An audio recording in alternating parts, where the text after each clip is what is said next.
한화가 이런 어떤 리빌딩의 기조를 잡으면서 가장 크게 임팩트를 줬던 장면 중에 하나는 고참들을 싹 물갈이를 했어요. 예, 예. 고참을 빼놓고 젊은 선수 위주로 마음껏 뛰어놀라 하여간 어떤 경쟁력을 더 끌어올려 보자. 예. 뭐 이런 취지에서 리빌딩 기조를 딱 잡았는데 그 고참들을 딱 없앤 효과는 잘 나타나고 있나요 지금? 그렇지 않죠, 사실은. 예, 그래서 사실은 그런 팀들이 있어요. 그 과거에도 그런 팀이 있었고 LG도 그런 경우가 있었습니다. 그렇죠. 네, 한번 정리한 적 있죠, 강제로. 그런데 그거를 정리하는 사람 입장에서는 발전에 장애가 된다는 거예요. 걸림돌을 없애는 거죠. 여기가 마치 천정처럼 더 이상 커가는데 뭐 클럽하우스 분위기부터 해가지고 실질적으로 그럴 경우에는 그 밑에 선수들이 엄청나게 빠른 속도로 성장을 해야 되는데 그러지 못한 것 같고요. 사실은 이렇게 구단이 좀 개혁적인 방향을 잡아놨을 때 고참들은 어느 정도 클럽하우스는 영향력이 있잖아요. 지분이라는 것도. 그러다 보니까 이 방향에 저항할 가능성이 가장 높은 선수들이 고참 선수들. 맞습니다. 이 친구들은 약간 이 선수들은 자기 역할들이 있고 친구도 있잖아요. 죄송합니다. 나이가 들어가지고 친구는 없겠고. 친구 없어요 이제. 다 코치 감독하고 있어요. 그러니까 이 선수들은 바뀔 이유가 없어요. 그냥 하던 대로 하면 되니까. 그래서 이 개혁의 방향성에 저항이 되는 경우가 많거든요. 실제로 무슨 이를테면 우리가 데이터를 조금 더 쓰겠어라고 얘기를 할 때 젊은 선수들은 새로운 거니까 해봐야지라고 생각을 하는데 고참들은 저거 데이터 왜 쓰지? 괜히 나를 깎으려고, 그러니까 내 연봉 깎거나 나를 이제 안 쓰려고 데이터를 들이밀려는 거 아닌가라는 저항이 생기거든요. 그러니까 이런 것들이 사실은 팀 전체 개혁에 방해가 되기 때문에 구단은 그렇게 생각하기 쉬워요. 일단 이 선수들을 정리를 하고 우리가 나아가는 방향대로 모두가 움직일 수 있도록 일종의 걸림돌을 없애자라는 판단을 하기가 쉽죠. 그런데 거꾸로 한화에서는 그런 것들이 위에가 싹 정리가 되면서 자칫하면 그러면 안 되는데 고참이 아닌 선수들이 고참인 척하는 이런 뉘앙스 느낌이 조금 없지 않아 있는 것 같아요. 고참들이 사라지면서 고참이 되잖아요. 자연스럽게 고참이 되는데 사실은 고참이 되라고 어디 결과론이지만 이제 위에 선배들을 정리한 건 아니었는데 선수들이 마치 이제 고참처럼 움직임이나 이제 운동량이나 이런 것이 좀 거기에 맞춰진 거 아닌가. 김희식 감독이 그래서 생각이 나요. 김희식 감독이 너도 나도 메이저리그인 척한다라고 하는데 한화에서는 약간 그런 것들이 다르게 적용된 것이 아닌가라는 좀 아쉬움이 있습니다. 물론 이게 성적이 안 나왔기 때문에 더 막 뛰는 선수들도 답답하고 뭐 이런 과정에 나오는 동작일 수도 있는데 이를테면 뭐 하주석 선수가 막 패대기 치고 이런 장면은 사실 이건 꽤나 고참이 하는 행동인데라는 느낌이 많이 들었거든요. 하여튼 하나가 자랑하는 독수리 오용재가 공수 모두에서 퇴보했다. 이렇게 부른 성장의 수치를 하나도 못 보여줬다는 거는 하나가 가장 치명적으로 올해 아쉬운 부분이다. 근데 그 배경에 아까 말씀드렸던 이제 훈련의 방향성 이런 것이 맞느냐, 따로 나가는 있고 벤치랑 이제 트레이닝 파트 맞느냐 안 맞느냐를 한번 점검해볼 필요가 있는 거 아니냐 이런 얘기를 하게 되는 거죠. 훈련량 관련해서는 사실은 또 다른 얘기도 하나 들었어요. 하나 수베로 감독 스타일이 수비 훈련 굉장히 많이 하는데 개인 훈련은 금지시키는 스타일이라고 하더라고요. 그게 뭐 맞는 면이 있습니다. 개인 훈련을 하는 것도 좋지만 개인 훈련은 자칫 방향을 잘못 잡으면 쓸데없는 훈련이 되거나 지나치게 몸을 혹사시키는 훈련이 될 수도 있거든요. 그래서 개인 훈련은 금지시키되 항상 코치의 어떤 컨트롤이 되는 상황에서만 훈련을 하자 이런 방침을 세웠다고 그래요. 그러다 보니까 개인 훈련을 대신 단체 훈련 위주로 팀이 굴러가는데 요게 방향이 옳고 그르냐를 떠나서 선수들 개개인에게 이를테면 경험이 많지 않은 선수들에게 훈련을 안 해도 되는 건가라는 잘못된 메시지를 읽힐 수 있다는 가능성이 제기돼요. 요거는 주변에서 들은 얘기인데 이건 방향 맞거든요. 우리 사실은 이제 골프 치시는 분들도 계실 텐데 골프 쓸데없이 개인 훈련하면 폼이 다 망가지는 경우가 생기잖아요. 마찬가지로 이 강사나 코치가 지켜보는 안에서 올바른 방향을 가르쳐줘야 하는 훈련이 가장 효과적일 텐데 이거 말고 일종의 반복 훈련이나 개인의 어떤 점검이 필요한 시점도 있는데 요거를 안 해도 된다는 메시지가 그냥 요것만 빼면 나머지는 안 해도 되네 라는 메시지로 오독될 가능성이 있어서 이 부분도 문제가 있다라는 것도 하여튼 지적이 됩니다. 맞습니다. 그러니까 20대 초중반 선수가 훈련 많이 안 하고 성장하는 건 보지 못했습니다. 30 넘은 선수가 관리하면서 훈련을 조절하면서 꾸준히 잘하는 케이스는 봤어요. 그런데 그 나이대가 일반적으로 보면 대학생 나이거든요. 대학교 3학년, 4학년 뭐 그 정도 나이의 선수들이고 그래봐야 이제 대학 졸업하고 이제 1, 2년 차인 선수들인데 이 선수들이 훈련보다는 관리에 방점을 둔다. 뭐 시즌을 안 다치고 144경기 끝날 때까지 할 수는 있겠죠. 근데 건강하게 꼴찌하는 게 무슨 소용이 있습니까? 그런 얘기를 해서 한 코치한테 코치가 이제 선수한테 가르쳐 주잖아요. 이제 이런 거 하는 게 좋다. 이를테면 투수가 웨이트 트레이닝을 해야 된다. 말로 얘기를 하면 선수가 물어본대요. 코치님 그거 하면 공 빨라져요? 그 코치가 이렇게 설명을 해요. 웨이트 트레이닝을 한다고 바로 공이 빨라지는 게 아니다. 그렇지. 공이 빨라지기 위해선 그 빠른 공을 던질 수 있는 몸을 만들어야 된다. 훈련을 많이 해야 된다. 많이 던져봐야 공도 빨라지는 거다. 이 체력 훈련을 하는 건 그 많은 훈련을 소화할 수 있는, 안 다치고 할 수 있는 몸을 만드는 거다. 이 다음에 기술을 통해서 공이 빨라지는 거다라고 설명을 해야 되는데 그거를 뛰어넘는 선수들이 많은 거예요. 맞습니다. 그냥 가려. 비활동 기간 있잖아요. 12월 1월 경기장에 나가서 경기 안 하지만 그리고 잘 쉬어야 되죠. 많이 던진 선수는 쉬어야죠. 150이닝 던졌거나 이런 선수보다 막 성장세 있는 선수는 그때가 나머지 공부할 시간이에요. 그때 이제 경기 한 시즌에 30경기밖에 못 뛰었고 뭐 투수라면은 경기 이닝이 뭐 50이닝, 뭐 30이닝도 안 되는 투수가 그때를 그냥 보낸다는 건 저는 뭐 그렇게 잘 된 선수는 거의 못 본 것 같습니다. 뭐.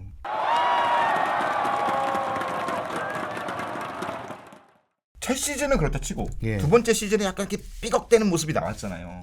그러면 내년 시즌도 또 요 실험이 한번 반복돼야 되는 건가요? 한화는 내년에 성적 내기 지금 구조로는 좀 어려울 것 같은데. 기본적으로 외국인 선수가 아팠던 게 너무 컸고 뭐 긍정적 시나리오라면은 뭐 문동주 선수 같은 선수가 이제 와서 가세를 해주고 김서현도 있고 근데 김서현 선수가 조금 있어야겠죠. 있어야 될 거예요. 바로 안 되고 아마 기사는 무지하게 나올 겁니다. 무지하게 나와서 거의 뭐 저 김강현 선수보다 더 많이 나올 수도 있는데 사실 그게 김서현, 김강현 비슷하구나 이름이. 뭐 그런 또 그거 찾아가지고 지금 맥을 끊고 그래요. 지금 중요하지 않습니다. 그렇게 따지면 뭐 김재현 검색해봐야 얼마나 많은데 쫙 있으면 SS 삼성 김재현부터 해가지고 무슨 얘기를 하려고 그랬죠? 내년에 하나. 내년에 하나. 그러니까 뭐 하나의 방향성 그래요. 그래서 투수진은 올해 뭐 남재민 선수 정말 보면은 방어율이 높고 좀 좋은 구위를 갖고 있는데 하나가 비싼 세금 내고 로테이션 꾸준히 돌리더라고요. 사실은 그걸 보고 이제 호불호 하고 찬반이 있을 텐데 이런 선수가 내년에 진짜 5선발이 될 수 있을 것인가 이게 관건이에요. 진짜 5선발. 지금 5선발은 그냥 올해 남지민 선수는 팀을 위한 5선발이 본인을 위한 5선발로 뛰었다고 생각해요. 그렇죠. 미래를 위한 5선발이죠. 구단에서 세금 지불한 거예요. 한 몇십 경기를 어떻게 보면은 포기를 한 건 아니지만 뭔가 그 승산을 낮춰놓고 그 선수가 할 것인가 이런 문제고 김민우 선수 같은 경우는 이제 잘 돌아갈 경우에 이런 게 있을 테고 솔직히 좀 조금 갸우뚱하는 건 야수진이에요. 근데 김민환 선수가 이제 성장을 하는 게 무척 하나 팬들한테는 반갑죠. 그렇습니다. 근데 이 선수가 정말 스윙 매력적이더라고요. 잡아당기면은 뭐 그냥 뭐 발목 안 다쳤으면 진짜 보면은 노력 많이 하는 선수 같아. 1군에 올라와서도 가장 먼저 나와서 훈련을 했대요. 그러다가 어느 정도 궤도에 오른 다음에 조금 이렇게 죽은 시간 좀 늦어지더라. 근데 이거에 대해서 이제 뭐 조금 얘기한 사람도 있다 그러더라고요. 다시 좀 일찍 했다는데 김인환 같은 선수는요 그렇게 해야 됩니다. 제 생각엔 그래요. 한화가 이런 어떤 리빌딩 기조를 잡은 이유 중에 하나는 메이저리그의 탱킹 전략을 가져온 바가 있잖아요. 휴스턴이 그렇게 해서 아주 극적인 성공을 했고 휴스턴이라는 팀을 살펴보면 2011년부터 본격적으로 방향을 잡고 탱킹을 시작했거든요. 그래서 2011년 승률이 3할 4푼 6리, 2012년 승률이 3할 4푼, 그리고 2013년 승률이 3할 1푼 5리로 더 떨어지거든요. 지금 하나보다 더 낮아요. 정말 혹독한 새 시즌을 치르고 2014년 조금 살아나서 2015년에 포스트 시즌 가고 2017년에 결국 우승을 하게 되거든요. 근데 그 과정에서도 꾸준히 성장하는 선수들이 있어요. 2011년부터는 호세 알투베 있었고 2014년에 이제 조지 스프링어 들어오고 이렇게 우리가 알고 있는 로비 그로스먼 들어오고 이런 선수들이 팀에 이 탱킹과 함께 합류하면서 팀이 성장하는 모습이 보이거든요. 근데 하나는 아직까지 이 뭐랄까 상위픽 그러니까 탱킹을 해서 얻은 상위 픽이 아직까지 제 모습을 보여주는 장면은 아직 못 보여줬어요. 물론 시간이 좀 더 걸리겠지만 이런 과정이었는데 요 전략을 따진다면 하나는 1년 더 조금 고생을 해야 휴스턴처럼 성과를 낼 수 있지 않을까라는 생각도 들어요. 5년째니까요. 5년째 3년을 일단 4만을 승률을 찍었었으니까 그럼 이제 4년째 가고 5년째 갔을 때 좀 성적을 내지 않을까 내년도 싶은데 어렵다고 지금 얘기하면 하나 팬들은 어쩌란 말입니까? 아니 내년에 이제 가능성을 보여줘야 4할로 올라간다. 스프링어도 나오고 승률 이제 4로 올라간다. 예. 아니 하나 희망적인 건 있습니다. 2군에서 하나 성적이 엄청 좋아요. 좋더라고요. 예. 2군이 어쨌든 눈에 띄는 팀이 최근 몇 년 동안 LG였거든요. LG 뎁스가 올라왔잖아요. 그렇죠. 예. 근데 하나가 혹시 그게 지금 디딤돌이 돼가지고 2, 3년 뒤에 진짜 힘이 될까? 그런데 이들이 커나가기 위해서는 지금 아까 얘기했던 독수리 오용재가 조금 버텨줘야 돼요. 예, 맞아요. 버텨주고 선배가 되어줘야 돼요. 끌어줬어요. 이러면 저는 조금 긍정적인 요소는 있을 것 같아요. 그래도 우리 저희가 너무 나쁜 얘기만 해가지고 아니요. 그 선배가 왜 필요하냐면 예. 그래서 휴스턴 사례를 살펴봤어요. 휴스턴이 정말 다 어린 선수들만 리빌딩을 했냐? 그건 아니더라고요. 2011년에 호세 알투베 21살짜리 선수가 커가는 와중에 카를로스 리라는 옛날 팬들은 아실 텐데 카를로스 리라는 외야수가 35살 때로 있었어요. 2011년에. 카를로스 리. 카를로스 리. 예. 그래서 2012년에도 그때 막 JD 마르티네스가 물론 마르티네스는 휴스턴에 성공하지 못했는데 유격수 제드라우리 이런 선수들이 성장하는 와중에 카를로스 리가 1루수로 버티고 있었고 2013년에 젊은 선수로 이제 본격적으로 바뀌기 시작할 때도 지명 타자의 카를로스 페냐 이 선수가 버티고 있었어요. 그러니까 뭐랄까 팀을 젊은 선수를 위주로 갈 때도 이 올바른 선배형 정도 하나 있어야겠다 싶거든요. 2017년에 우승할 때도 일단 수비가 안 되는 이제 40살에 카를로스 벨트란을 데려오거든요. 예. 이것도 팀의 어떤 베테랑으로서의 중심점이 필요하다는 휴스턴의 판단인 걸 보면 안부장님 말대로 한화가 지금 2군의 성장하는 선수들이 본격적으로 힘을 내려면 지금 특히 하주석 이런 선수들이 팀의 어떤 하주석이죠. 선배 고참으로서 중심을 잡아줘야 된다. 지금 뭐 싶어요. 1군 라인업에서 가장 정점에 있는 선수는 하주석이니까요. 예. 그러니까 잘못하면은 이 선수들 독수리 오용재부터 최재훈 선수는 FA 계약을 했지만 자칫 선수들 육성만 하다가 이제 할만하면 이 선수들 FA 돼가지고 다른 팀 갈 수도 있어요. 몇 년 안 남은 선수도 있더라고요.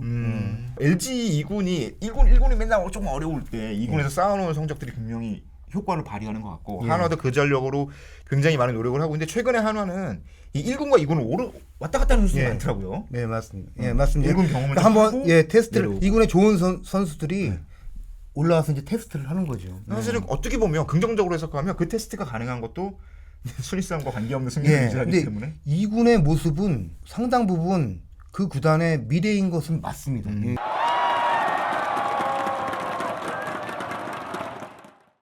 그러면 올겨울 한화 FA 시장에서 어떻게 움직여야 될까요? 하나가 FA 전략도 정말 애매한 것 같아요. 올해 FA 한번 양이지. 박민우 있죠. 정은원 자리에 있죠. 예? 그리고 포수 3명 나왔죠. 유강남. 그러네. 그 최재훈 있잖아 이미. 예? 있죠. 그리고 박세혁 있죠. 그러네. 그러니까 포수가 이슈가 되면 되고 있죠. 그리고 또 한 명이 최은성. 물론 외야가 가능합니다만 지금 1루수로 전향을 했고. 네네네. 이 정도가 이제 눈에 띄는 확 띄는 선수들이에요. 지금 호명 안 한 선수들이 섭섭해 이럴 수가 있어 뭐 이럴 수 있겠지만 지금 막 주목받는 선수들. 일단 이 정도만 일단 하고 넘어가자면은 그럼 하나가 필요한 선수가 어디지? 왜야? 근데 사실은 저는 하나가 지난해 박건우를 패스를 하잖아요. 네. 너무 작년에 사실은 과열된 양상도 있었고 계산했던 것보다 좀 이렇게 많이 비쌌죠. 저는 올 시즌에 뭐 그 구자욱 같은 선수를 보지 않았을까 싶어요. 삼성이 구자욱을 단연 계약을 하잖아요. 맞아요. 왜 했을까요? 저는 내년에 하나가 들어오겠구나 이런 계산을 한 것 같아요. 물론 그래서 했다고 누구도 공식적으로 얘기는 안 했지만 5년에 120억 계약을 했는데 구자욱의 몸값이 상당히 잘 받았다고 생각을 하는데 저는 그게 이제 하나의 그 미래의 움직임이 그렇겠네요. 작용을 했다고 생각을 합니다. 예. 외야수 시장에서는 사실 한동민도 SSG가 미리 잡았고 다 잡았죠. 예. 하나가 잠재적 수혜자니까 사실은 이게 선수들 몸값을 많이 올리는 좀 어떻게 보면 발판이 되기도 했죠. 그럼 올겨울에 누굴 잡을 것인가 이렇게 보면은 애매해지는 거죠. 예. 내년 시즌이 끝나면 2023 시즌이 끝나면 2024 시즌에 유현진, 김민우, 문동주, 김서현으로 이어지는 선발진이 유현진 돌아오고. 그러니까 유현진이 2023년에 끝나니까 계약이 예. 뭐 그런 그림을 이제 한화 팬들은 갑자기 또 심장이 막 쿵쿵하고 뛸 것 같은데요. 뭐 일부 팬들은 근데 예. 올 겨울에 좀 애매할 것 같은데 어떨지 모르겠습니다. 근데 한화가 쓸 때 과감하게 쓸 것 같은데 그렇지도 않아요. 그러니까 뭐 다이나마이트라는 명성이 있는데 네. 예, 큰 판에 가면은 그냥 딱 패보고 그냥 다이하는 경우도 많습니다. 그냥 그런 경우를 보면은 어떨까 싶어요. 예. 어쨌든 한화가 당장 올 시즌에 좋은 모습을 보여주지 못했고 내년 시즌에도 지금 뚜렷한 뭔가 해결책이 보이지는 않아요. 다만 지금 어떻게든 2군에서 성장하는 선수들이 있다는 것, 그리고 그동안 좋은 선수를 많이 뽑았다는 것, 이런 것들이 내년 이후에 한화의 어떤 모습을 보일지 궁금하긴 합니다. 하지만 지금 답답한 한화 팬들의 마음을 어떻게 달래줘야 할지는 예. 누군가가 나서 좀 설명해 줄 필요가 있지 않을까 생각이 드네요. 누가 해요? 타운홀 미팅을 하든지 뭐 사장이든 단장이든 뭐 수베로 감독이랑은 얘기하기 좀 힘들 것 같고 예. 커뮤니케이션이 좀 어려움이 있으니까 통역을 해야 되고 네네네. 그러니까 그런 문화가 우리나라 프로야구에서 이제 가능할까요? 예, 과거에 청문회 같은 건 있었는데 대변인 제도를 하나 만들어야 되는 거 아니에요? 프로야구 대변인 제도? 이용균 대변인 하면 되겠네요. 제가 예. 하기에는 예. 조금 하이팀 전문으로 해서. 아니, 근데 그 저는 뭐 상위팀 전문으로 해서. 그 얘기 들었어.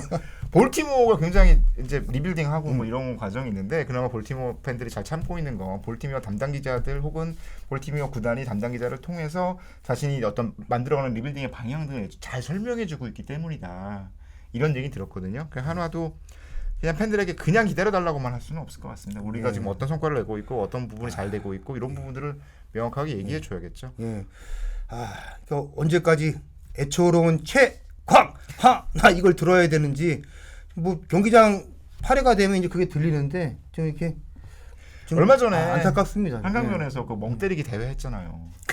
그 멍때리기 대회 우승 하나 팬들 젖지 입고 오셨어요. 예. 인생의 깊이를 안다? 하나를 야구를 이렇게 하나 팬이 되면 이런 거 아니겠습니까? 하나 팬도 우승하고 싶겠죠. 예. 네. 그만할까요?